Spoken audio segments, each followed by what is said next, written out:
สั่งสอนของพระผู้มีพระภาคและน้อมระลึกร่ำเพึงถึงคุณของพระอริยสงฆ์เจ้าสีกู้แปดจำพวกถวายความเคารพแด่พระมหาเถรานุเถระเจ้าคณะพระสังฆาธิการครูบาอาจารย์เจ้าตนเจ้าองค์เจริญสุขสวัสดีอุปาสกอุปาสิกาญาติโยมสาธุชนผู้ร่วมเกิดแก่เจ็บตายในสังสารวัฏนี้ทุกท่านทุกคนขณะนี้ท่านกำลังติดตามรับฟังรายการใต้ห่มพระรัตนตรัยออกอากาศกุเจ้าของวันพุธในช่วงเวลา 5 นาฬิกาจนถึงเวลา 6 นาฬิกาเป็นเวลาอยู่1 ชั่วโมงด้วยกันและเช่นเคยดำเนินรายการโดยอนาลัยอนาลโยอาตมาภาพประจำอยู่ที่นี่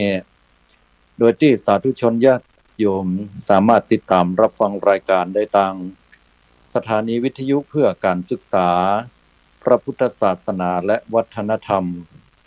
คลื่น FM 104.50 เมกะเฮิรตซ์วัดฝ่ายหินกราบขอบพระคุณในเมตตาธรรมของ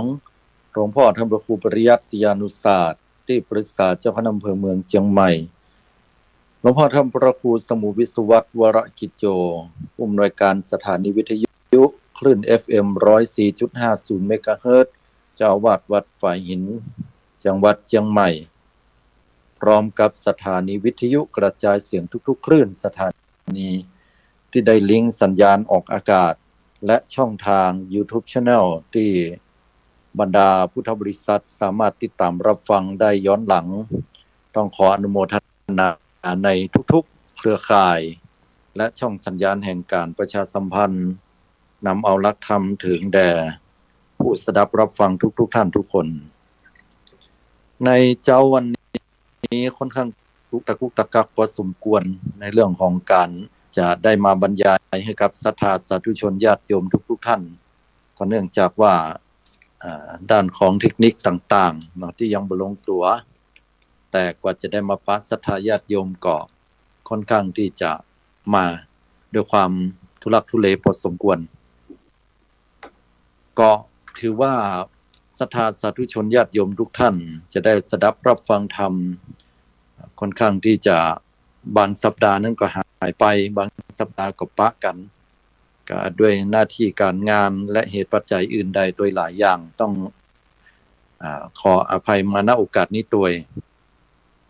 วันนี้อาตมาภาพจะได้นำเอาเรื่องราวของทรงสาวกของพระสัมมาสัมพุทธเจ้าซึ่งเป็นผู้ที่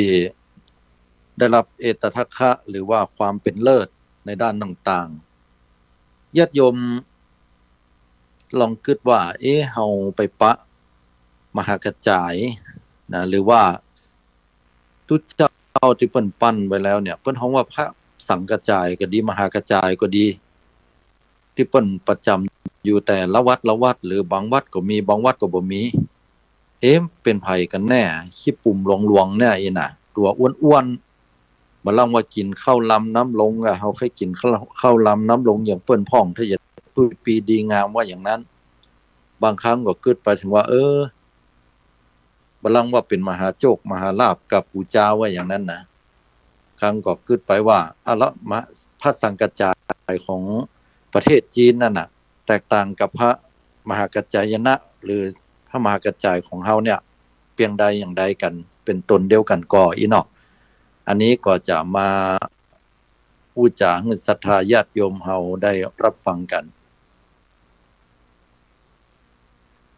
ในสมัยคราวครั้งที่องค์สมเด็จพระสัมมาสัมพุทธเจ้าได้อุบัติขึ้นบนโลกใบนี้คราวครั้งพุทธกาลพระพุทธองค์ได้ทรงเผยแผ่พระสัทธรรมคำสอนไปแต่ละแคว้นละแคว้นนั้นเป็นอยู่ถึง16แคว้นและมีแคว้นสำคัญ5แคว้นอยู่ด้วยกันแต่ละแคว้นนั้นเนี่ยล้วนแล้วแต่มีความสำคัญแตกต่างกันออกไปความเป็นสิ่งที่โดดเด่นและจุดด้อยก็มีต่างกันแต่ว่ามีหนึ่งในจำนวน16แคว้นนั้นชื่อว่าแคว้นอวันตีแคว้นอวันตีในสมัยนั้นเมืองหลวงชื่อว่าเมืองอุเชนีมีพระเจ้าจันทประโชติทรงเป็นพระราชาครองราชย์อยู่ในขณะนั้น เมืองอวันตีเนี่ยถ้าพูดถึงภูมิศาสตร์แล้วค่อนข้างจะเป็นภูมิศาสตร์ในตัวเมืองนี่ดีอยู่นะมีการค้าขายอุดมสมบูรณ์เป็นอย่างเป็นไปโดยความเรียบร้อยการสื่อสารในอย่างก็เป็นไปตามยุคสมัยที่สะดวกอยู่พอสมควรแต่แคว้นอวันตีนั้นโดยมากแล้วจะมักจะเป็นชนบทกันไปนักแล้วก็มีพื้นดินที่ค่อนข้างจะเป็นบะหินบะแห่หรือว่าเป็นหลุมเป็นบ่อพอสมควรเลยทีเดียวและโดยเฉพาะอย่างยิ่งก็เป็นอุปสรรคปัญหาในการเดินทางต้องใช้เวลาเมินพอสมควรนี่คือภูมิศาสตร์ถ้าหากว่าเป็นช่วงของชนบทนั้นก็จะมีอากาศร้อนยุคสมัยของคนในยุคนั้นเนี่ยบ้านเมืองของเปิ้นเนี่ยจะใช้เครื่องราชแบบหนังแล้วก็อยู่กันอย่างเรียกว่าตึงชนบทโดยตึงในเมืองตัวเมืองโดยซึ่งมีความแตกต่างกันพอสมควรทีนี้ในยุคสมัยของพระเจ้าจันทประโชตินั้นเนี่ยปรากฏว่ามีอยู่ครอบครัวหนึ่งเป็นครอบครัวปุโรหิตชื่อว่าติปิติวัชพราหมณ์ติปิติวัชพราหมณ์เนี่ยเกิดมาในตระกูลพราหมณ์แล้วก็มีหน้าที่ของเปิ้นคือการทำนายตายตักเป็นปุโรหิตที่พระเจ้าจันทประโชติเนี่ยได้ทรงพอพระทัยระวางพระทัยให้ทำหน้าที่ในการจับยามสามตาพอเหตุการณ์บ้านเมืองต่างๆนั้นว่าจะเป็นไปอย่างไรติปิติวัชพราหมณ์นั้นได้มีลูกอยู่คนหนึ่งเกิดมาปรากฏว่าลูกคนนี้เป็นลูกประจายก็เกิดความฮักเป็นอย่างยิ่งเพราะว่าลูกประจายคนนี้ที่เกิดมามีผิวพรรณวันไวงดงามเปล่งปร้อยเปรียบประดุจดังทองคำเป็นว่านะอย่างทองคำเนี่ยงดงามเปล่งปร้อยแม่ก็ดีญาติพี่น้องก็ดีไผก็ให้อุ้มตลอด นับตั้งแต่ที่ละอ่อนคนนี้เกิดมานั้นบ้านก็บ่มีความลำบากอันใดมีแต่โชคแต่ลาภว่าอย่างนั้นพ่อแม่ก็เลยใส่ชื่อว่ากาญจนมานพแปลว่าขออภัยกาญจนะกาญจนกุลบุตรเป็นละอ่อนอยู่เด็กชายกาญจนะว่าอย่างนั้นก็คือมีผิวพรรณวรรณะประดุจดั่งทองคำทีนี้ก็อยู่มาเรื่อยๆจนในที่สุดก็เจริญเติบโตเป็นวัยหนุ่มก็ด้วยความที่ว่าจะเป็นด้วยเหตุใดก็บ่ทราบเพราะว่าพ่อของเพิ่นก็ได้สิ้นบุญไปจากนั้นพระเจ้าในแคว้นจันทประโชติพระเจ้าจันทประโชติในแคว้นอวันตีเนี่ยเมืองอุเชนีท่านก็ได้แต่งตั้งให้กับกาญจนะมานพหนุ่มขึ้นมาเป็นปุโรหิตแทนพ่อของเปิ้นเมื่อได้ขึ้นมาแล้วเนี่ยกาญจนะมานพนั้นได้จบไตรเพศไตรเพศคือพระเวท3อย่างได้เรียนศึกษาแตกฉานเป็นคนมีปัญญามีความทรงจำดีเป็นคนหัวดีแล้วก็ว่องไวปราดเปรียวที่สำคัญเป็นบุรุษหนุ่มผู้มีความงดงาม ผิวพรรณวรรณะงดงามกว่าเปิ้นมดไปเข้าสู่คนที่ไหนก็เรียกว่ามีออร่าสมัยเดียวก็คือออร่าแววของดาราพระเอกว่าอย่างนั้นแต่นะสูงใหญ่โปร่งเป็นคนที่รูปหล่อรูปงามแล้วเป็นมดในบรรดาถึงมดนั่นล่ะเป็นที่จ้อมอกชอบใจของคนทั้งหลายบอกว่ายิงบอกว่าใจหันแล้วก็ชื่นใจเป็นที่ประดับบารมีของพระเจ้าจันทประโชติคราวครั้งหนึ่งนั้นพระเจ้าจันทประโชติแห่งกรุงอุเชนีก็มีความปรารถนาพอได้ยินข่าวว่าพระสัมมาสัมพุทธเจ้าทรงอุบัติขึ้นบนโลกใบนี้และก็อยู่บ่ไกลจากแคว้นของตัวเก่าก็อยากจะกราบราชนาทูลเชิญให้ได้มาโปรดภายที่แคว้นอวันตีเพื่อความผาสุกเพราะว่าพระพุทธเจ้านั้นมีพระคุณอยู่อย่างหนึ่งก็คือสุขโตเป็นผู้เสด็จไปดีแล้ว หมายความว่าเวลาพระพุทธองค์เสด็จไปที่ไหนเนี่ยก็จะเป็นเหตุเป็นปัจจัยให้ที่ท่านมีแต่ความเจริญรุ่งเรืองโรคภัยไข้เจ็บมีก็จะปันห้อมปันหายกันนำมาซึ่งความผาสุกที่สำคัญคือจะได้ฟังน้ำธรรมคำสอนแล้วทุกคนหรือว่าผู้ที่ฟังธรรมแล้วมีโอกาสที่จะได้บรรลุธรรมเป็นพระอริยเจ้าตั้งแต่ขั้นต้นจนถึงขั้นที่สุดคือพระอรหันตาและที่สำคัญต่อให้บ่ได้ บรรลุธรรมบันไดก็ตั้งตนอยู่ในไตรสรณคมคือเอาพระพุทธพระธรรมพระสงฆ์เป็นที่จังที่เปิ้งนำเอาหลักธรรมคำสอนมาพัฒนาจังหวัดของตัวเก่าคือจังหวัดอวันตีหรือแคว้นอวันตีเนี่ยให้การกรุงรุ่งเรืองเทียบเท่าหรือมากกว่าจังหวัดอื่นๆได้อย่างนี้เป็นต้นก็เป็นที่มาของความปรารถนาที่พระเจ้าจันทประโชติต้องการพระเจ้าจันทประโชติก็มาพิจารณาถามหมู่มหาดเล็กทั้งหลายว่าไผควรกล้าที่จะไปที่สุดแล้วก็บอกว่าการจนะมานพหรือว่าการจนะปุโรหิตเนี่ยเหมาะกล้าที่จะไปควรกล้าที่จะไปการจนะมานพหรือว่าพอต่อมานั่นก็เปิ้นได้ชื่อใหม่ว่ากัจจยนะปุโรหิตอันนี้ว่าตามเหตุปัจจัยคือพอได้เป็นปุโรหิตก็ได้เลื่อนชื่อมากัจจยนะปุโรหิตเนี่ยก็หับปากทันทีเลยเพราะว่าใครหันพระพุทธเจ้าแล้วก็ฟังน้ำฟังธรรมโอ้ถ้าจะเป็นโอกาสที่ดีก็ได้กราบทูลลาพระเจ้าจันทประโชติว่าข้าพเจ้าขอทูลลาพร้อมกันนั้นในบริวารที่พระองค์ท่านให้ไปร่วมกันแห่ม7 คนด้วยกันนี้รวมข้าพเจ้าแห่ม1เป็น8จะขอทูลลาในการจะบวชและจากนั้นก็จะอาราธนาพระพุทธเจ้ามาสู่เมืองของเฮาว่าอย่างนั้นก็ปรากฏว่าพระเจ้าจันทประโชติก็บ่คัดแย้งอันใดพระองค์ท่านก็หันดีหันงามโดยว่าอันถ้าใครบวชแค่อย่างเกาะไปเตอะคำนั้นว่าถ้าว่าได้บวชได้อย่างแล้วก็จะไปลืมนิมนต์พระสัมมาสัมพุทธเจ้ามาโปรดเมืองเฮาตัวปรารภอย่างนี้แล้วก็ได้ลาพระเจ้าจันทประโชติพร้อมกับคณะแล้วก็มารดาแห่งตนเดินทางเข้าไปสู่ที่พระพุทธองค์ได้อยู่ได้อาศัยประทับอยู่นั้นกล่าวถึงเมื่อไปถึงที่ประทับของพระสัมมาสัมพุทธเจ้าแห่งจังหวัดหนึ่งและว่าแห่งเมืองหนึ่งนั้นพระพุทธองค์กำลังแสดงธรรมอยู่เมื่อพระพุทธองค์แสดงธรรมบรรดากัจจยนะปุโรหิตพร้อมกับบริวารแห่ง7 คนรวมเป็น8 คนนี่ก็ก้อยๆเข้าไปนั่งตั้งหลังเพราะว่าหูโดยมารยาทว่าบอกควรที่จะเข้าไปตรงๆเตื้อเพราะว่ามีพุทธกิจของพระพุทธเจ้าอยู่ระหว่างที่เข้าไปอยู่ตั้งหลังนั้นก็ได้ฟังธรรมพอได้ฟังธรรมแล้วเนี่ยด้วยบุญญาธิการสะสมสั่งสมมาดีแล้วก็เป็นเหตุเป็นปัจจัยให้ถึง8 คนเนี่ยบรรลุความเป็นพระอรหันต์เลยนะพอบรรลุความเป็นพระอรหันต์เสร็จสับเรียบร้อยเพิ่นแสดงธรรมจบแล้วบรรดาคนทั้งหลายก็แยกย้ายไปพระสงฆ์องค์เจ้าก็แยกย้ายไปคนถึง8นี่เป็นพระอรหันต์เรียบร้อยแล้วกราบพระสัมมาสัมพุทธเจ้า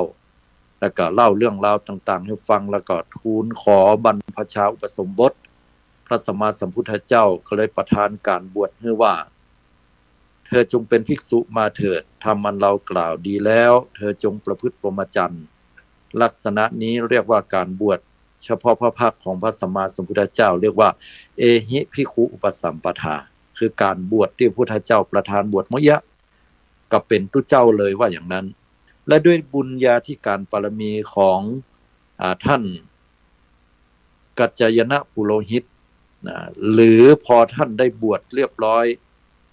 ด้วยบุญญาธิการเหล่านั้นผมกว่าดีหนวดกว่าดีนั่นก็เลยได้หายไปงดหายไปในทันทีด้วยปาฏิหาริย์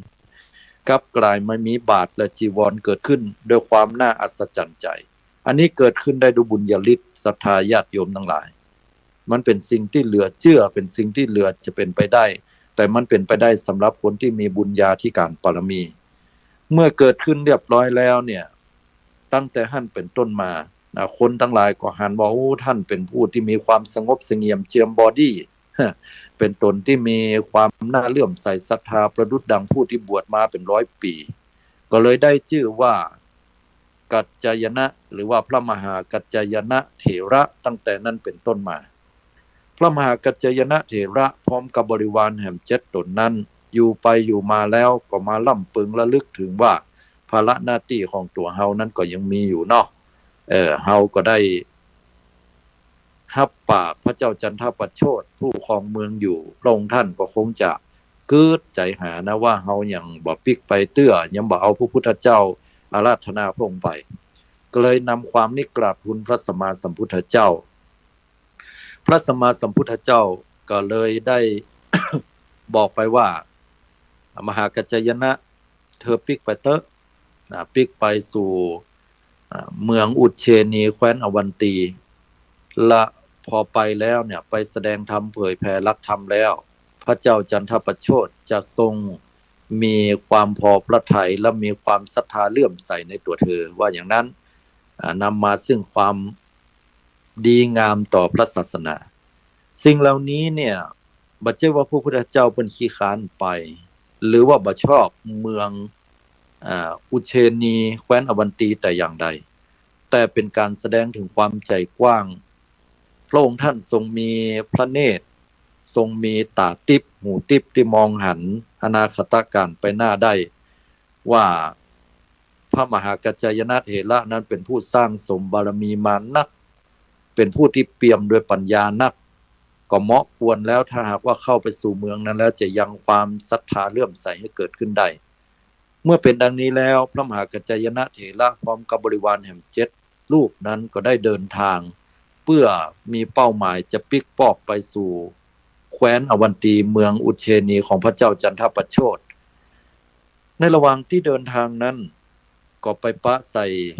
นิคมหรือว่าเป็นหมู่บ้านเป็นตำบลหนึ่งเรียกว่านารินิคมหรือว่าหมู่บ้านเนี่ยเป็นหมู่บ้านที่น้อยๆบ่พอใหญ่แต่ก็มีความอุดมสมบูรณ์เพียบพร้อมไปเหี่ยวกุอย่างระหว่างที่เดินทางอยู่นั้นในหมู่บ้านหรือว่าในนิคมเหล่านี้เนี่ยก็มีอยู่2ตระกูลด้วยกันตระกูลเนี่ยเป็นตระกูลแห่งเศรษฐีทั้งคู่แต่มีความแตกต่างกันคือตระกูลแรกนั้นเป็นตระกูลของแม่หญิงที่เป็นเศรษฐีตกยากเพราะบิดามารดาตัวเก่านั้นได้ตายลงแล้วทรัพย์สินสลิงคารของตัวเก่าก็หมดไปเนื่องจากว่านางนั้นบัดจ้างในการจะทำมาหากินอันใดแต่ด้วยตระกูลที่ตัวเก่ายังมีบุญคุณต่อนางทาสีหรือว่าคนใจก็เลยมีคนใจอยู่ประมาณ2คนที่คอยจะดูแลนางผู้นี้ซึ่งเป็นเศรษฐีตกยาก นางผู้นี้มีความพิเศษอยู่อย่างหนึ่งก็คือนางมีผมอันงามยาวสลวยดำงดงามแต่เลยซึ่งต่างจากแห่มครอบครัวหนึ่งตระกูลหนึ่งก็เป็นเศรษฐีเหมือนกันแต่ไม่ได้ตกยากอันใดนางคนที่2เนี่ยเพียบพร้อมเป็นเหี่ยวกุสิ่งกุอย่างเงินคำกำก้ารูปลักษณ์แต่มีความน้อยเนื้อต่ำใจตัวเก่าอย่างหนึ่งก็คือผมของตัวเก่านั้นบอบบางเรียกกันว่าค่อนข้างจะเป็นไม่ยิงผมหัวบางว่าอย่างนั้นก็ด้วยความอายมีผมด้อยนางก็พยายามจะมาจีบไม่ยิงแหมคนหนึ่งที่เป็นเศรษฐินีตกยากคนนี้แต่ปรากฏว่าเศรษฐินีตกยากคนนี้นั้นบ่ยอมขายเส้นผมตัวเก่าเพราะหักเส้นผมเป็นอย่างนักอยู่มาวันหนึ่งนี่พระมหากัจจายนะเถระพร้อมกับบริวารแห่ง7ตนเนี่ยเป็นรวมแล้วเป็น8ตนก็ออกบิณฑบาตที่นารินิคมผ่านบ้านของนางเศรษฐินีผู้ตกยากหรือว่าเศรษฐินีผู้มีผมงามก็แล้วกันเนาะจำง่ายนางผมงามเศรษฐีผมงามเนี่ยเนื่องจากว่าตัวเก่านั้นบ่มีทรัพย์สินเงินทองอันใดก็เกิดความเลื่อมใสศรัทธาต่อพระมหาเถระถึง8รูปโดยเฉพาะท่านพระมหากัจจายนะเถระเนี่ยเป็นเก้าหันกริยาอาการสำรวมระวังผิวพรรณวรรณะงดงามโอ้คนน่ะอย่างมาจุติเกิดบนโลกประดุจดังเทพพบุตรมาจุติดังนั้นเกิดความเลื่อมใสศรัทธาแล้วก็ห้องนางทาสีคนใจ2คนมาคนหนึ่งเนี่ยมานี้เข้าไปในห้องแล้วก็ไปแค้มผมตัวเก่าตัดผมตัวเก่าแล้วก็ให้นางคนนี้เอาไปขายส่วนแห่งคนนั้นก็ขอให้ไปนิมนต์ พระมหาเถระถึง8เนี่ยเข้ามาสู่บ้านตัวเก่าเหี่ยก่อนเนื่องจากว่านางมีบ้านหลังใหญ่เพราะว่านางก็พ่อแม่เคยเป็นเศรษฐีมาก่อนเราบอกว่าให้ไปนั่งในเตียงควรเนอจะไปเอาเปิ้นนั่งไปเลยนั่งให้เป็นระเบียบเรียบร้อยแล้วขอนิมนต์เปิ้นอยู่สักบึดสักเมื่อสักกรรมแล้วก็บอกให้ลูกน้องตัวเก่าคนแรกนั้นเอาผมไปขายให้กับนางเศรษฐีผู้ต้องการผมตัวเก่านางทาสีคนใจนั่นก็เอาผมของเจ้านายนั่นไปขายให้กับเศรษฐินีคนที่2นางเศรษฐินีคนที่2ที่มีผมบางนั้นพอหู้ข่าวก็อู้เยาะเย้ยถากถางว่าโอ้ธรรมโมสังโฆเฮเตะแต่ก่อนเฮาเสาะหาง้ออย่างคือมันก็ตึงบ่ขายถ้าได้ผมงามจะตายเนี่ยจะมาแปลงวิกผม เฮานี้อับอายขายขี้หน้าไปที่ไหนก็เอาผ้าโพกหัวมาบัดเดียวจะขายให้เฮาอีกแต่ก่อนเฮาเซาะซื้อเนี่ยโอ้ยอมเป็นปันกะหาปณะเฮาก็ยอมบัดเดียวนี่บ่เท่าหวังละเอ้าเฮาจะเฮ้ยน้อยเดียวตาน่ะอีน่ะกดราคาลงไว้อันเนาะมันก็เหมือนกับเฮานะกับญาติโยมทั้งหลายในยามที่เพิ่นต้องการยกตัวอย่างเช่นว่าเพิ่นแค่ได้รถของเฮาอ่ะเฮาไปยอมขายอ่ะเนาะราคามันสูงไว้เนาะแต่เมื่อใดก็ตามที่มันตกรุ่นไปหรือว่าเฮาเคยขายเฮาฮ้อนเงินไปขายเพิ่นนี่นะเขาถึงกดเงินกดราคามันเป็นเรื่องปกติเนาะเนี่ยผมของเศรษฐินีตกยากหรือว่าผมของนั้นนางผู้มีผมงามเนี่ยก็เหมือนกันลูกน้องเอาไปขายเศรษฐินีไม่ยิงคนนั้นก็เลยกดราคาสุดท้ายก็ตกลงราคาขายที่8กหาปณะก็เอาไว้นะจากปันกหาปณะพุ่นเหรอ8กหาปณะนางผู้เป็นทาสีคนใจคนนั้นก็บอกว่าหยังเอาเงิน8กหาปณะนั้นไปซื้อสำหรับข้าวปลาอาหารมาได้8ชุดพอดีแล้วก็ปิกปอกมาฝ่ายนางผู้มีผมงามบัดเดี๋ยวนี้แคมผมตัวเก่านั้นออกไปหมดละเป็นบักเป็นเฮิร์นบนหัวเนาะก็เลยอายอยู่กันในห้องในหอตึ้งออกมาส่วนนางทาสีทั้งสองก็จัดแจงแต่งดารัถวายพระทหารแด่พระสงฆ์อันมีพระมหากัจจายนะเถระเป็นเก้าพร้อมกับบริวารแห่ม7รูปเป็น8รูปก็จับพอดี8กหาปณะก็ได้8ชุดนี่นะใส่บาตรไประหว่างที่ฉันเรียบร้อยแล้วนั้นกำลังจะปัตตานุโมทนากล่าวสมุทนียกถาก็ถามว่าเจ้าของบ้านไปไหนนางทาสีนั่นก็ว่าอ๋อลบอยู่เพราะเนื่องจากว่านางนั้นได้ขายผมตัวเก่าเป็นเศรษฐินีตกยาก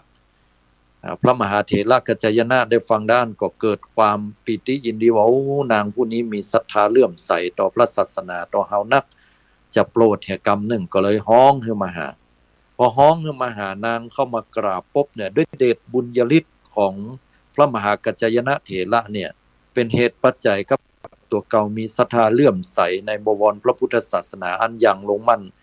ผมของนางที่หินก็กลับกายมาก้อยงอกออกมาเนี่ยงามเหมือนเก่าดกดำเหมือนเก่าเป๊ะทุกประการจากนั้นพระเถระก็ได้กล่าวสมุทนียกถาได้กล่าวปั่นป้อนให้เรียบร้อยแล้วก็เหาะซานไปพร้อมบริวารของเปิ้นไปสู่เมืองอุเทนีต่อไปอันนี้ก็เป็นเรื่องราวที่เกิดขึ้นของนางผู้มีผมงามในนาลินิคมระหว่างทางที่เดินทางไปนั้นพระมหากัจจายนะนั้นพร้อมบริวารถึง7นั้นก็เข้าไปสู่กรุงอุเชนีพระเจ้าจันทประโชติได้หันดังอันก็เกิดความปิติยินดีใจว่าการมาของพระมหากัจจายนะเนี่ยมาถึงเมืองตัวเก่าแล้วพร้อมบริวารละสมณทูตทูตที่เขาส่งไปเดี๋ยวนี้เป็นสมณะไปละตามสัญญาก็เข้าไปด้วยความปิติยินดีว่าใครกราบพระพุทธเจ้าสักครั้งพระองค์ท่านอยู่ที่ไหนพอไปพอมาโหบ่หันล้อน่ะก็เข้าไปกราบท่านพระมหากัจจายนะเถระถามว่าท่านกัจจายนะจะได้บ่หันพระสัมมาสัมพุทธเจ้าพระองค์ท่านไปไหนพระมหากัจจายนะเถระก็บอกว่าเจริญพรมหาบพิตรพระสัมมาสัมพุทธเจ้าพระองค์ท่านนั้นได้ทรงตรัสบอกว่าให้เธอไปเถอะเฮาตถาคตบ่ได้ไปเมื่อเธอไปแล้วจักยังความเลื่อมใสให้เกิดแก่พระเจ้าจันทประโชติพร้อมกับข้าราชบริพารและไพร่ฟ้าประชาชนของพระองค์ท่านแล้วจากนั้นพระเจ้าจันทประโชติได้ฟังดังนั้นก็นิมนต์ให้พระมหากัจจายนะเถระได้แสดงธรรมท่านได้แสดงธรรมแล้วก็เป็นที่ชื่นชอบปอดีปีดาเกิดความศรัทธาเลื่อมใสเป็นอย่างนักให้กับพระเจ้าจันทประโชติได้ถวายปัจจัย4ทำนุบำรุงพระมหากัจจายนะเถระพร้อมกับบริวารและก็เป็นเหตุเป็นปัจจัยให้อนุญาตให้กับข้าราชบริพารทั้งหลายไพร่ฟ้าประชาชนทั้งหลาย ของพระองค์ท่าน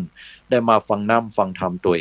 เกณฑ์เข้ามารอคนทั้งหลายได้ฟังน้ำฟังธรรมก็เกิดปีติยินดีใจตั้งตนอยู่ในศีล5เอาไตรสรณคม9บังพุทธังสรณังคัจฉามิระลึกถึงพระพุทธพระธรรมพระสงฆ์แม้ครั้งที่2ที่3ก็เป็นเหตุเป็นปัจจัยให้พระศาสนาของพระสัมมาสัมพุทธเจ้าเจริญการรุ่งเรืองที่เมืองอุเชนีแคว้นอวันตีของพระเจ้าจันทประโชติมาตั้งแต่นั้นเป็นต้นมา แม้พระเจ้าจันทประโชตนั้นปกติก็มีพระองค์ท่านมีอารมณ์ร้ายนะสั่งสำเร็จโทษคนใดถ้าหากว่าบ่พึงพอใจบ่เป็นที่พอพระทัยของพระองค์ก็สั่งตัดหัวได้หรือว่าลงโทษไปโดยที่บ่มีการพิจารณาแต่พอพระสัทธรรมได้ชโลมจิตใจได้ถึงโสตประสาทของพระองค์พระเนตรพระกันแล้วก็เป็นเหตุเป็นปัจจัยให้พระองค์ท่านนั้นได้มีจิตใจอันอ่อนโยนลงอย่างหันได้ชัดเลยทีเดียวอันนี้ก็คือหลักธรรมคำสอนที่เผยแผ่ไปก็ยังให้เกิดความเลื่อมใสศรัทธาเกิดขึ้นนักยิ่งขึ้นไปแห่งในพระพุทธศาสนาและโดยเฉพาะพระมหากัจจายนะเถระท่านพระมหากัจจายนะเถระพร้อมบริวาร นั้นก็อยู่ที่เมืองอุเชนีเนี่ยเป็นเวลาอยู่พอสมควรครั้นแล้วเนี่ยท่านก็มาลึกล่ำเปิงอยู่ว่าคือตึงหาพระสัมมาสัมพุทธเจ้าเนาะก็เลยขอลาบรรดาท่านทั้งหลายเหล่านั้นแล้วก็ไปเข้าเฝ้าพระสัมมาสัมพุทธเจ้าที่พระเชตวันมหาวิหารก็เมืองสาวัตถีเดินทางไปแล้วก็ไปพักอาศัยอยู่ที่พระเชตวันในวันนั้นพระสัมมาสัมพุทธเจ้าได้ทรงแสดงธรรมขึ้นชื่อว่าพระเทกรัตตสูตรพระเทกรัตตสูตรเนี่ยพอแสดงธรรมเสร็จสับเรียบร้อยไปโดยย่อแล้วพระองค์ท่านก็บ่ได้อู้อย่างต่อก็เสด็จปิกไปสู่พระคันธกุฎีที่พักของพระองค์ก็เป็นเหตุเป็นปัจจัยให้ตุเจ้าทั้งหลายเนี่ยชงนสนเทกันว่า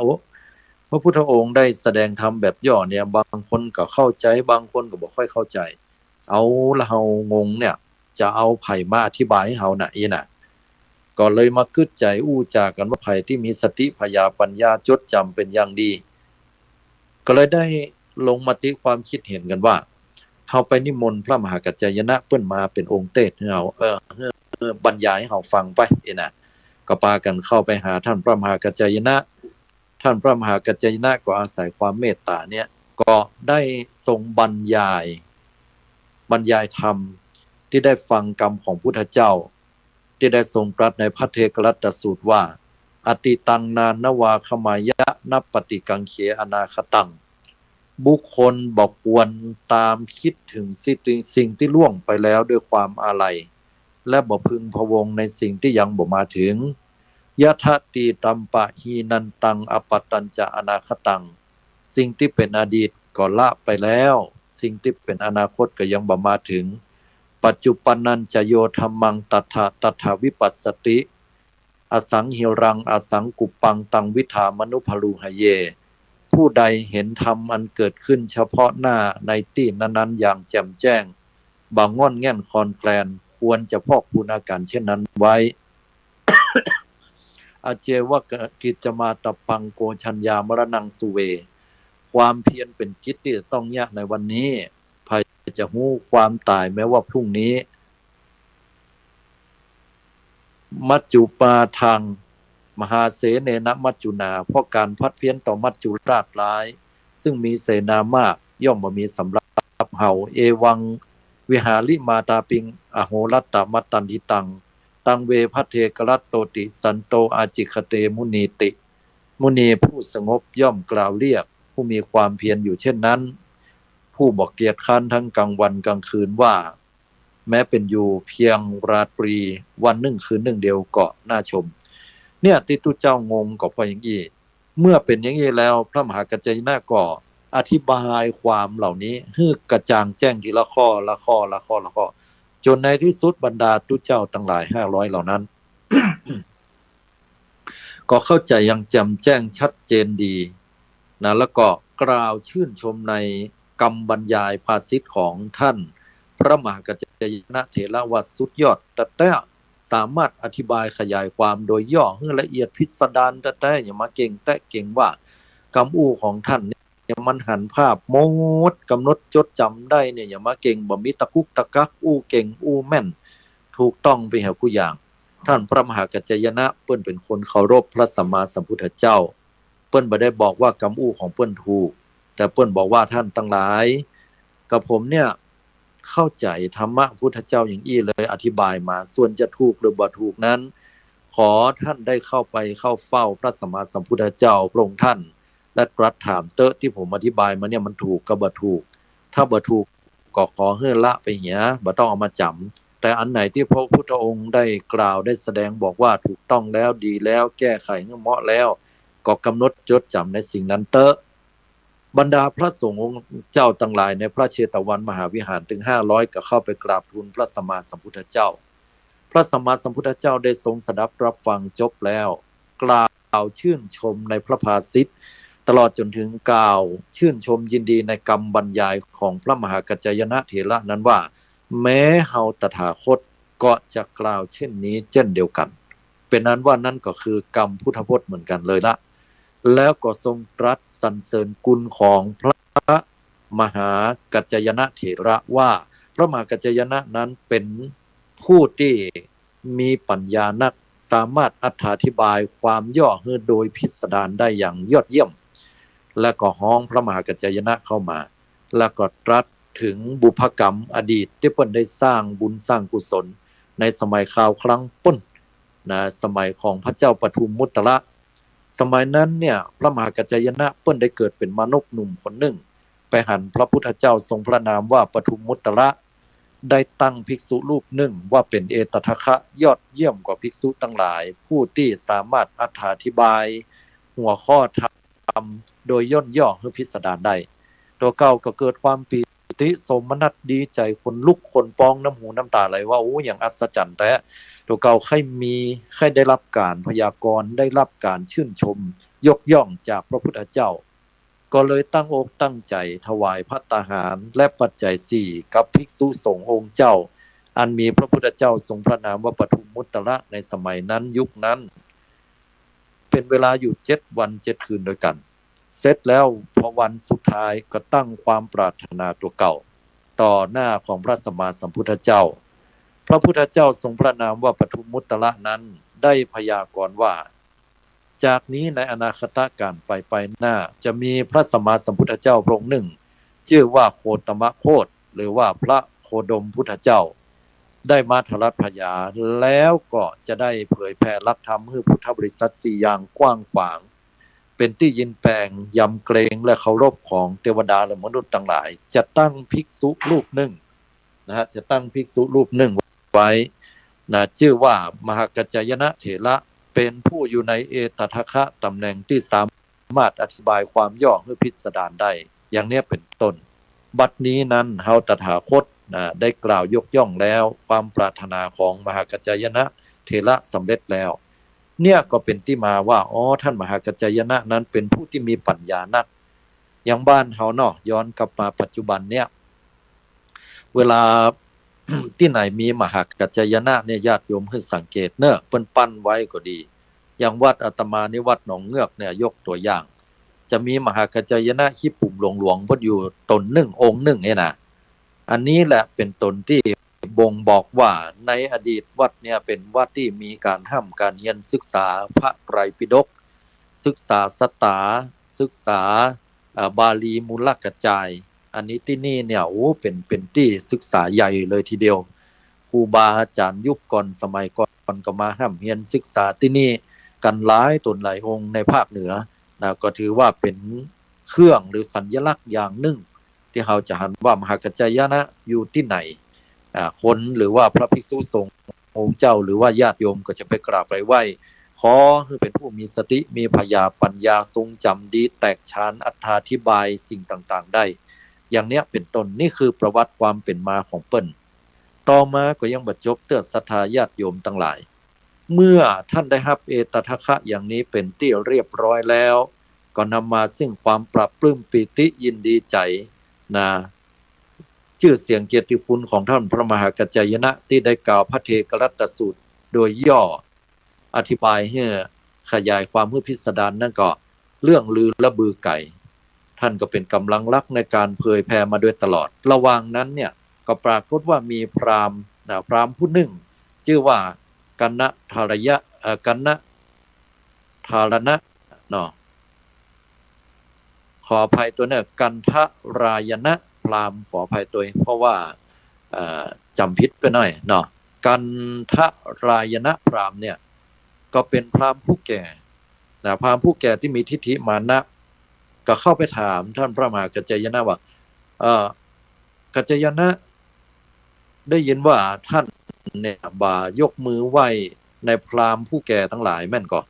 บัดเดี๋ยวนี้เฮามาหันเนี่ยก็แต่เนี่ยท่านก็บ่กราบบ่ไหว้บ่ยกมือไหว้สาบ่ลุกขึ้นยืนรับแสดงว่าบ่มีความนอบน้อมถ่อมตนท่านลืมวัฒนธรรมประเพณีของวรรณพราหมณ์ของเฮาละกากันท่ารายณะนี่บอกฮู้นะฮะว่าพระมหากัจจายนะเถระเนี่ยบวชแล้วหรือบวชแล้วก็ดีเป็นพระอรหันต์แล้วนี่ก็บอกฮู้ท่านพระมหากัจจายนะเถระเลยบอกว่าบรรดาความเป็นผู้ใหญ่หรือเถระทั้งหลายบ่ได้วัดที่อายุแต่ผู้ใดก็ตามที่เป็นผู้ที่เว้นจากกามารมณ์บ่เสพกามบ่ยินดีพอใจในกามตั้งตาหูจมูกลิ้นกายใจพลากกามออกจากจิตใจและออกบวชสู่ล่มกาสาวพัสอันเป็นผ้าย้อมฝาดและบำเพ็ญประพฤติพรหมจรรย์อยู่บุคคลผู้นั้นแม้เป็นผู้หนุ่มแม้เป็นผู้น้อยก็ขึ้นชื่อว่าเป็นเถระผู้ใหญ่โดยแต่พราหมณ์กันทารายณะนั้นเป็นผู้ที่มีปัญญานักพอได้ยินอย่างนี้แล้วเนี่ยก็เกิดความละอายเลย เพราะว่าตัวเก่ายังมีเมียเป็นพรหมณีอยู่ก็ไปว่าท่านพระมหากัจจายนะเป็นพราหมณ์หนุ่มที่ออกบวชเนี่ยก็เลยรู้สึกว่าละอายแก่ใจตัวเก่าว่าเขายังเสพกามอยู่แต่เปิ้นน่ะเป็นผู้บวชแล้วก็เลยเข้าไปกราบต่อพระมหากัจจายนะเถระแล้วก็ฝากตน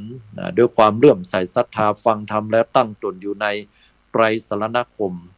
เอาพระพุทธพระธรรมพระสงฆ์เป็นที่จังที่เปิ้งตลอดชีวิตต่อมานั้นท่านพระมหากัจจายนะเถระก็พลิกปอกไปสู่เมืองอุเชนีหำครั้งหนึ่งในระหว่างที่ท่านอยู่ที่หั่นเนี่ยก็ปรากฏว่ามีมนุษย์หนุ่มคนหนึ่งต้องการจะบวชแถมชื่อว่าโสนะเนี่ยภายหลังก็อยากจะบวชขึ้นมาเรื่อยๆแต่ว่ามันบ่มีตู้เจ้าเนื่องจากว่าในพุทธบัญญัติที่พระพุทธองค์ได้บัญญัติไว้ว่าเวลาบวชแล้วจะต้องมีภิกษุบ่ต่ำกว่า10รูปบ้านเฮาตู้เจ้า10ตนนี่เป็นทรงพิธีแล้วมีผู้สวดเรียกว่าพระกรรมวาจารย์และอนุสาวนาจารย์เนี่ย2แล้วก็มีพระอุปชฌาย์เป็น1อาจจะ12นี่ก็ยังได้อยู่เนาะ แต่ว่าบ่ฮึต่ำกว่า10พอบ่ฮึต่ำกว่า10เนี่ยก็เป็นเหตุเป็นปัจจัยให้ท่านพระมหากัจจายนะนั้นบ่สามารถจะอุปสมบทหรือเป็กตุเจ้าโสนะได้โสนะก็เลยอยู่เป็นขโยมอยู่ที่วัดในสำนักของท่านพระมหากัจจายนะรอแล้วรอเล่าร้องเพลงรออยู่หั่น3 ปีด้วยกันกว่าจะมีตู้เจ้าเดินทางเข้ามาในปัจจันตชนบทเพราะว่าแคว้นอวันตีนั่นเป็นแคว้นที่ค่อนข้างจะเดินทางไกลแล้วก็แห้งแล้งตลอดจนถึงบ่ได้มีความอุดมสมบูรณ์โดยนักนะฮะโดยนักจะเป็นอย่างนั้นแต่ว่าในตัวเมืองก็พอเจริญอยู่พอสมควรทีนี้เมื่อเป็นดังนี้แล้วปุ๊บเนี่ยก็ทำให้โสนะท่านได้บวชจ้า3 ปีกว่าจะได้บวชเมื่อได้บวชแล้วก็เกิดความปรารถนาให้ไปหันพระสัมมาสัมพุทธเจ้าไปกราบพระพุทธองค์สักครั้งหนึ่งว่าอย่างนั้นท่านพระมหากัจจายนะก็ฮู้ว่าลูกศิษย์ตัวเก่าแค่ไปก็บอกว่าหยังอนุญาตโปร่งปันไปแต่ก็ฝากโสนะบอกว่าท่านโสนะเวลาไปกราบพระสัมมาสัมพุทธเจ้าแล้วก็ขอนำความนี้ทูลเกล้าถามพระองค์ท่านและขออนุญาตผ่อนปลนกฎถึง5ข้อนี้เพราะว่าบรรดาพระภิกษุสงฆ์องค์เจ้าที่อยู่ปัจจันตชนบทรอบนอกของแคว้นอวันตีเนี่ยได้รับความลำบากเมื่อโสนะนั้นรับปากแล้วถามว่ามีอย่างพ้อง5ข้อนั้นก็คือ1ถ้าว่าจะมีการอุปสมบทขอพระองค์ท่านได้ทรงเมตตาผ่อนผันจากตู้เจ้า5ตนนี้ตู้เจ้า10ตนนะขอให้เหลือเพียงแค่5ตนก็พอ5ตนขึ้นไปแล้วสามารถเป็กตู้เจ้าได้ข้อที่2นั้นแคว้นอวันตีของเฮาเวลาเดินทางไปไหนมีก้อนหินบ่ผาเดินทางไปไหนก็ลำบากเหลือเกินตู้เจ้าก็ใส่เขียงเท้าหรือว่ารองเท้าเนี่ยจันเดียวมันก็เจ็บตีนก็ขอให้โปรดอนุญาตใส่รองเท้าได้หลายจันซ้อนได้หลายจันข้อที่3นั้นแคว้นอวันตีนั้นในชนบทเนี่ยเปิ้นอาบน้ำกันกุวันเพราะว่าเหงื่อมันออกมันร้อนตู้เจ้าเฮาบ่ถึง15วันถ้าส่งน้ำนี่จะเป็นอาบัติขอพระองค์ท่านได้ทรงเมตตาผ่อนผันให้ตู้เจ้าได้ส่งน้ำกุวันเพราะมาเนี่ยเวลาไปบิณฑบาตญาติโยมก็ได้กินเหงื่อแล้วว่าตู้เจ้าสมณะสักยะ อย่างมาเป็นคนที่โสกโปรกโสโครกบารักษาสุขภาพกันแล้วอย่างเงี้ยเป็นต้นและข้อที่สี่นะถ้าหากว่ามีไผฝากผ้าจีวรมาให้ทุเจ้านะบอกว่าจะฝากมาจากทุเจ้าก็ดีฝากจากโยมมาก็ดีเพราะว่าวินัยบัญญัติว่าภิกษุสามารถเก็บผ้าได้บ่เกิน10 วันถ้าเกินแล้วจะผ้าเหล่านั้นจะเป็นนิสกิยปาจิตีจะปรับอาบัติให้สละก็ขอพระองค์ได้ทรงเมตตาให้มันเกิน10 วันได้เนื่องจากว่าเดินทางไกลมาก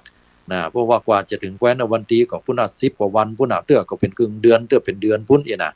ก็เลยขอพระองค์ผ่อนผันและข้อที่5ขอพระองค์ได้ทรง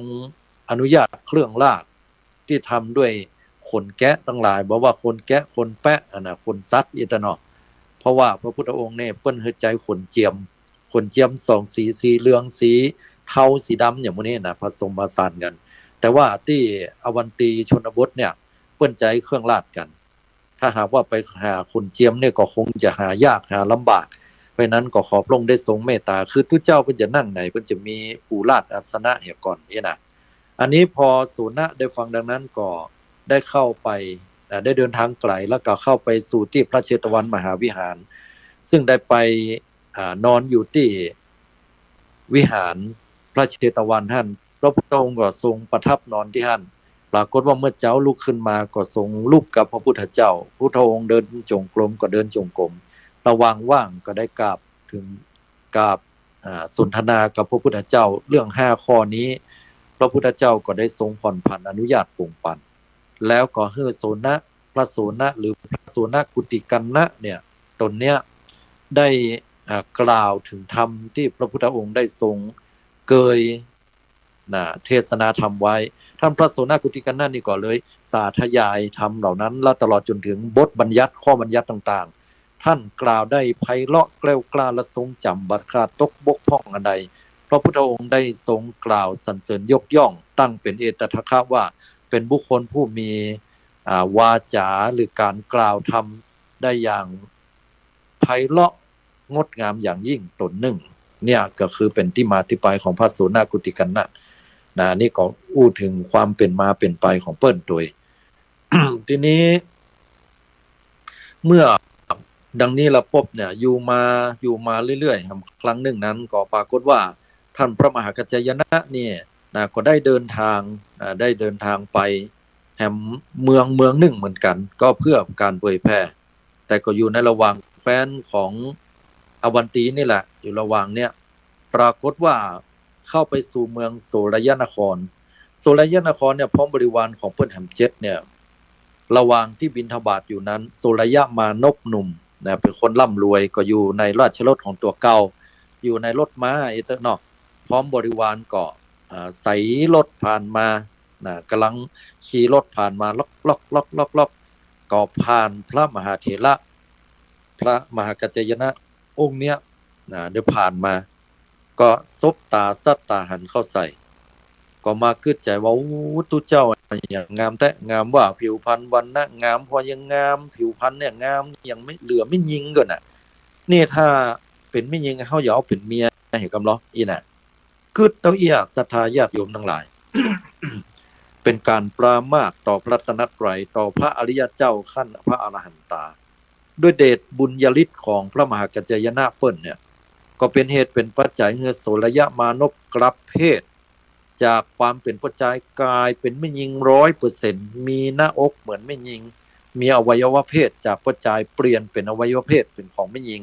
ผิวพรรณวรรณะหน้าตาอย่างต่างๆก็เป็นแม่หญิงไปโดยบัดดลนั่นเลย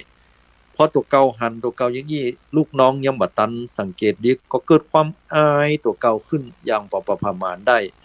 กระโตนลงโตนลงจากราชรถตัวเก่าก็ซดหนีไปเลยบรรดาข้าราชบริพารหรือว่าคนที่โตยมานั้นก็เกิดความงงว่าไม่ยิงคนนี้เป็นไผหันก็ตั้งหลังกำเดียวแล้วก็เลยเสาะหาโสรยมานพกว่าบัปปะเสาะหาเท่าใดก็บัปปะหัวหน้าเฮาไปทางใดหยน่ะท่านเศรษฐีลูกเศรษฐีไปทางใดสุดท้ายเสาะหาก่อมปะไปบอกพ่อบอกแม่โสรยมานพพ่อแม่โสรยมานพก็ปาให้เสาะหาเนาะจ้างคนเสาะหา2วัน3วันก็แล้ว7วันก็แล้วก็มานั่งให้โง่บัลลังก์ลูกเฮาเทศตายแฮะก้าน่ะกล่าวถึงโสรยมานพนั้น เมื่อตัวเก่ากลายเป็นแม่หญิงก็อายศรัทธาญาติโยม หนีไปเมืองหนึ่งชื่อว่าเมืองตักกศิลา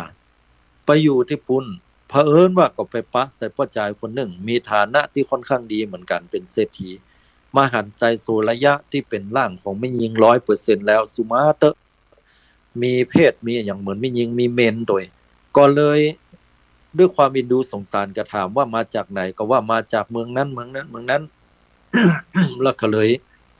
ได้ดูแลพ่อกอยเฮือที่ดูแลอยู่พ่อกอยในที่สุดก็ถูกชะตาบ่เหมือนมานั้นก็เลยขอโซลยะผู้เป็นแม่หญิงนั้นแต่งงานตัว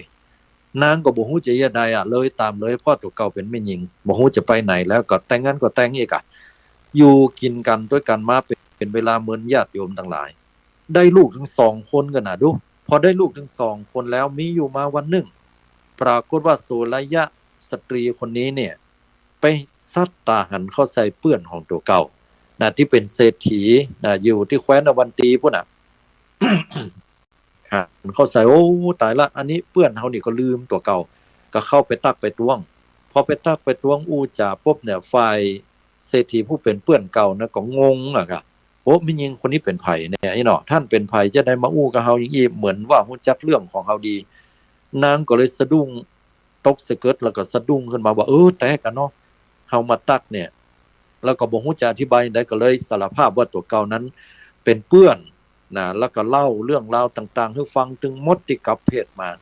ฝ่ายเปื้อนที่เป็นเศรษฐีนั้นก็เกิดความตกอกตกใจว่าโสรยะมาโนเว้ยท่านนี่เล่นกับคนพิเศษละนะท่านเป็นพระอรหันตาแน่นอนเลยเนี่ยไปปรามาสเปิ้นอยากกันนั้นเลยปะเฮาปากันไปสุมาเปิ้นถ้าท่านมากัจจายนะนี่ผมรู้จักเปิ้นจัดดีไว้นะนางก็เลยลาสามีขณะเดียวกันก็จวนสามีไปตัวสามีก็ว่าก็ไปด้วยกันแต่ว่าลูกเนี่ยก็อยู่ใกล้ป่อยแม่นี่น่ะก็เลยไปด้วยกันถึง3แล้วพอเข้าไปสู่เมืองอุเชนีแล้วก็เศรษฐีผู้เป็นเพื่อนก็ปาไปปะใส่พระมหากัจจายนะเถระนางสุรยะนี่ก็เลยได้กราบขอขมาอภัยสิ่งที่ได้ล่วงล้ำกำเกินด้วยใจพอกราบขอขมาอภัยเสร็จพระมหาเถระบอกว่าเฮาบ่ได้โคตรได้เกียรติอย่างเน้อขอให้อภัยด้วยกายด้วยวาจาด้วยใจอันใดที่ล่วงล้ำกำเกินต่อเฮาจงเป็นอโหสิกรรมกล่าวเสร็จเมื่อนางกราบลงแล้วเพศของตัวเก่ากลับมาเป็นหัวใจสมบูรณ์ 100% เหมือนเดิมละเอาล่ะกับนี่ยุ่งแล้ว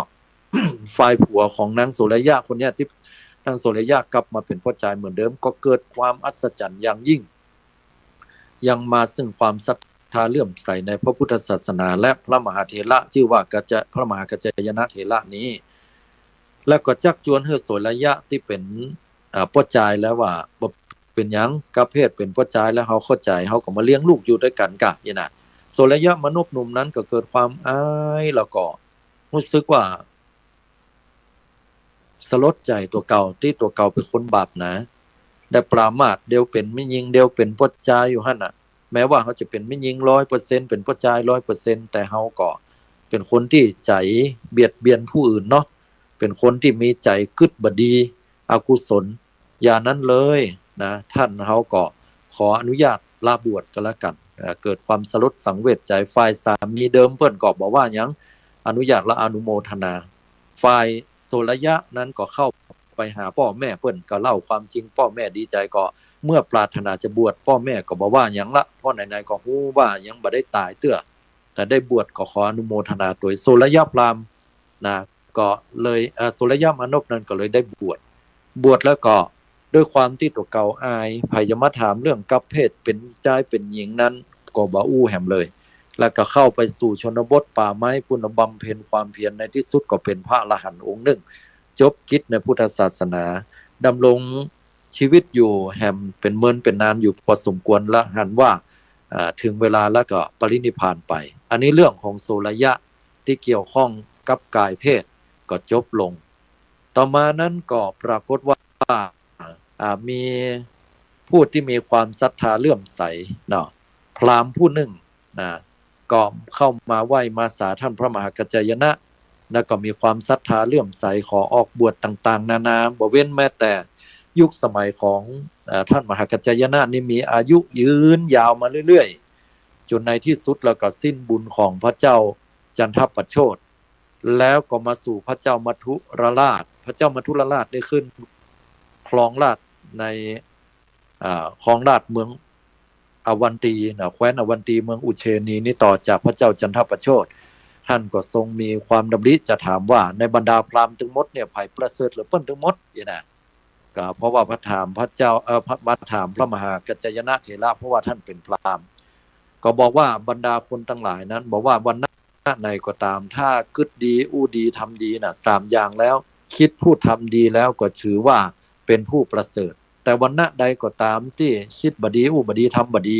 วันณะนั้นก็ชื่อว่าเป็นผู้ที่เลวทรามโดยการกระทำโดยแต่บ่ใช่วันณะที่เกิดมาโดยชาติตระกูลตัวเก่านะเมื่อพระเจ้ามัทุรราชแคว้นอวันตีได้ฟังดังนั้นก็เกิดความเลื่อมใสศรัทธาได้ดวงตาหันธรรมและตั้งตนอยู่ในบวรพระพุทธศาสนาเอาพระพุทธพระธรรมพระสงฆ์เป็นสรณะที่พึ่งตลอดชีวิตอันนี้ท่านพระมหากัจจายนะได้มีอายุยืนยาวหลังจากพระพุทธเจ้าได้เสด็จดับขันธปรินิพพานไปแล้วท่านก็อยู่จนหันว่าอายุตัวเก่านั้นยืนยาวมานักแล้วสังขารร่างกายก็ไปตามวัยที่สุดแล้วท่านก็ปรินิพพานที่เมืองอุเชนีนั้นนี่ก็เป็นเรื่องราวของท่านพระมหากัจจายนะเถระนะแล้วก็มีลืมเล่าไปญาติโยมสาธุชนญาติโยมขออภัยมีอยู่เล่าแค่น้อยนึงเนาะลืมไปแต่เลยขออภัยมีอยู่ช่วงนึงย้อนกลับไปก็แล้วกันเอาแค่น้อยเหลือเวลาอยู่ปรากฏว่าพระพุทธเจ้าจะกล่าวยกย่องคุณของพระมหากัจจายนะแห่งข้อนึงข้อที่ว่าท่านไม่ได้มีเพียงแค่รูปลักษณะหน้าตางดงามผิวพรรณวรรณะดีรูปหล่อเพราะว่าบุญกุศลเนี่ยท่านได้ทำมาแม้แต่เป็นผู้ที่มีลาภสักการะนักโดยเนิ่นจะเป็นรองก็แต่พระศิวลีต่ออันน้อยเดียวท่านเป็นรองพระศิวลีท่านในบรรดาสงฆ์สาวกทั้งหลายนี่นะมีอยู่ครั้งหนึ่งพระพุทธเจ้ามีกิจจำเป็นที่จะต้องไปแห่งเมืองหนึ่งถ้าไปโดยที่มีบ้านเมืองนักเนี่ยทุกเจ้า500ตนไปตัวกัน500ตนเนี่ยก็บ่ลำบากอันใดเพราะว่าโยมจะมาใส่บาตรแต่ว่าจะใช้เวลาถึง7วันถ้าหากว่าไปต่างรัฐใช้เวลาเพียงแค่3วันแต่ว่าบ่มีบ้านคนเลยอันนี้ลำบากแน่พระพุทธองค์ก็เลยฮ้องส่งสาวกทั้งหลายว่าภิกษุทั้งหลายศิวลีเถระมาก่อนบรรดาพระสงฆ์ทั้งหลายบอกว่าวันนี้เนี่ยท่านศิวลีบ่ได้มาโดยพระเจ้าค่ะนะแล้วเพื่อก็ถามว่าภิกษุทั้งหลายมหากัจจายนะเถระมาก่อนข้าแด่พระองค์ผู้เจริญบัดนี้มหากัจจายนะเถระนั้นมาพระเจ้าค่ะอันเฮาจะไปต่างรัฐเฮาจะไปต่างอ้อมละอย่างน่ะระหว่างที่จะไปต่างรัฐนั้นท่านพระมหากัจจายนะก็สงสัยว่าตัวเก่าเนี่ยจะได้พุทธเจ้าถึงถามหาก็เลยอธิษฐานเอามือปิดตาเนี่ยญาติโยมทั้งหลายจะหันว่าพระเจ้าองค์ใหญ่ๆอ้วนๆนี่เอามือปิดตาที่บนห้องว่ามหาอุดเนี่ยก็คือท่านพระมหากัจจายนะปิดตานี่แหละที่ว่าพระมหาอุดปิดตานี่นะก็เป็นที่มาเนี่ยเอาไปสร้างกันแล้วท่านก็ระลึกได้ด้วยที่พระจักขุญาณย้อนอดีตชาติตัวเก่าเป็นว่าในอดีตนั้นท่านเคยเป็นหมอรักษาคนไข้โดยที่บ่คิดกล้ายาบ่คิดกล้ารักษาอันใดทำนุบำรุงคนทั้งหลายด้วยปัจจัยมีน้ำใจอันดีมาหลายพวกหลายชาติก็เลยเป็นเหตุเป็นปัจจัยให้ท่านเกิดมาชาติใดๆจนถึงปัจจุบันเนี่ยท่านบ่เคยอดเลยมีแต่ความอิ่มแล้วก็เอื้อเฟื้อเผื่อแผ่ต่อผู้อื่นมาโดยตลอดด้วยบุญญาธิการที่เปิ้นได้เป็นผู้ที่มีน้ำจิตน้ำใจอันดีมาก่อนเนี่ยเป็นผู้ที่มีลาภสักการะนักที่สุดศรัทธาญาติโยมทั้งหลายฉะนั้นสรุปแล้วท่านพระมหากัจจายนะเนี่ย1เป็นผู้ที่มีปัญญานักเพราะว่าเป็นผู้ที่สะสมบุญญาธิการบารมีและปรารถนาเอตทัคคะว่าสามารถอธิบายความย่อให้พิสดารได้2เป็นผู้ที่มีผิวพรรณวรรณะงดงามอันนี้อู้ถึงบุพกรรมในอดีตชาติสมัยคราวครั้งที่เปิ้นไปเกิดในพระพุทธเจ้าทรงพระนามว่ากัสสปะเปิ้นไปหันพระมหากัสสปะพุทธเจ้านั้นมีวรรณะงดงามและก็ปรินิพพานไปตัวเก่าได้ถวายทองคำแท่งทองคำอิฐศิลาเนี่ยสร้างรอบเจดีย์เพื่อเป็นการยกย่องเชิดชูพระบรมสารีริกธาตุของพุทธเจ้าเสี่ยงไปอยู่100,000 กหาปณะนับเป็นเงินบาทเดียวนี่ก็คงหลายเป็น100 ล้านล่ะ ก็พาธนาว่ากู้ภพกู้ชาติของผิวพรรณวรรณะงดงามเปล่งปล่อยเป็นที่ยินแปลงหักใคร่ของมหาสาธุชนทั้งหลาย แม้แต่เทวดาก็ยังฮักยังชอบใจปึงใจเปิ้นกล่าวกันว่าเทวดาทั้งหลายมนุษย์ทั้งหลายเนี่ยยกย่องสรรเสริญเอาเปิ้นไปเปรียบพุทธเจ้าว่ามีผิวพรรณวรรณะงดงามเทียบเท่าพระพุทธเจ้าพระมหากัจจายนะเถระนั้นท่านเป็นคนเคารพพระพุทธเจ้าเคารพครูบาอาจารย์เปิ้นก็เลยว่าโอ้เฮานั้นบักกล้าที่จะไปเทียบพระพุทธองค์พระองค์ท่านเป็นศาสดาเป็นครูบาอาจารย์เฮาสองก็มาหันโทษภัยที่คนทั้งหลายนั้นหันว่าเฮางดงามผิวพรรณวรรณะงดงามประดุจดังสตรีเลยงามยิ่งกว่าสตรีหำนะผิวพรรณประดุจดังทองเนี่ยจนมีคนปรามาสกับกายเพศมาแล้วอย่ากันนั้นเลยเฮาหันทุกโทษจากร่างกายเพียงภายนอกเนี่ยตั้งในก็เน่าเปื่อยเหมือนกันเป็นขี้เป็นเลือดเป็นน้ำเลือดน้ำเหลืองเหมือนกันอธิษฐานจิตตัวเก่าฮื้อตัวเก่ากายเป็นคนอัปลักษณ์หน้าตาอัปลักษณ์ผิวพรรณวรรณะก็ซามผิวพรรณดำไปเหี้ยนะแล้วก็เป็นคนที่หน้าตาบางงามปากก็ใหญ่ไปเหี้ยหน้าก็กว้างท้องเนี่ยยังก็ต้องก็ปึงใหญ่ตัวอ้วนน่าเกลียดนี่นะอันนี้ก็กลายเป็นที่คนทั้งหลายก็ยกย่องเพิ่นด้านปัญญาแทนนี่แหละเป็นที่มาของพระมหากัจจายนะว่าจะได้เพิ่นถึงตัวอ้วนเนาะเนี่ยศรัทธาญาติโยมทั้งหลายที่นี้มาเฉลยตอนแรกที่อาตมาได้อู้ไว้ว่าพระสังกัจจายหรือมหากัจจายของเฮาประเทศไทยกับของมหากัจจายของพราหมณ์ขออภัยของศาสนาพุทธของมหายานเปิ้นเนี่ยมันเหมือนหรือแตกต่างกันอะไรก็คือแตกต่างคือถ้าญาติโยมหันของเขานี่นะจะมีผมเนี่ยเหมือนพระพุทธเจ้าแต่บ่มีจิกผมเนอะจะเป็นแบบก้นหอยนะขึ้นไปแล้วก็จะนั่งเนี่ยอุ้มต้องตัวเก่าไว้เป็นลักษณะนั่งทรงตัวตรงอยู่อันนี้ก็งดงามอยู่แต่มหากัจจายนะของตังมหายานนั้นจะเป็นลักษณะของผู้ที่มีถุงอยู่ทางหลังเหมือนเอาขนมไว้ให้ละอ่อนเนี่ยมีเมตตาหัวเลาะยิ้มแจ่มใสอยู่ในอิริยาบถสบายๆแล้วก็มีมือที่มีรูปประคำตัวบรรดาคนทั้งหลายก็ไปบูชาให้มีปัญญาและมีทรัพย์นักอย่างนี้เป็นต้น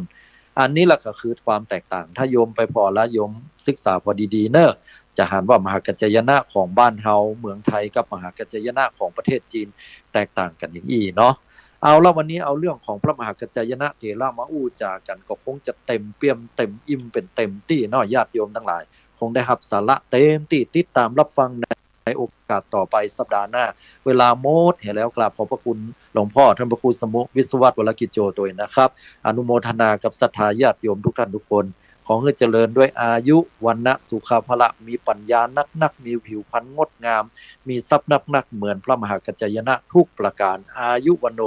สุขังปะลังขอเจริญพร